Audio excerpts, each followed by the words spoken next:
लय नुकसान झालं ग बाई, हाताने दगड पायावर पाडून घेतला मी.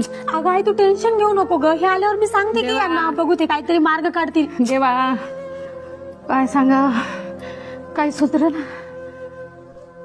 काय झालं ग, तुझी आई अशी खाली का बसली? अहो ते काय झालं ना, तेव्हा ती एसटी बसची योजना आलती की नाही, त्यात 65 वर्षाच्या वर ज्याचं वय असेल त्याला अर्ध तिकीट. हो आली होती की. हा तर मग माझ्या आईनं पैसे खाऊ घालून आधार कार्डवर 50 वर्षाचं 65 वर्ष करून घेतलं. अरे मग छानच झालं की, आता अर्धा तिकीट झालं असेल तुझ्या आईला, हे की नाही? अहो पण आता अडचण झाली ना. आता सरकारची नवीन योजना आली, लाडकी बहीण. त्यात महिन्याला 1500 रुपये भेटणार आहेत. पण अट अशी आहे की वय वर्ष 65च्या खाली पाहिजे. आणि माझ्या आईनं त्या एसटी बसच्या अर्ध्या तिकीटच्या नादामध्ये वय वर्ष 50 ते 65 करून घेतली. आता ही योजना भेटणं चालली ना.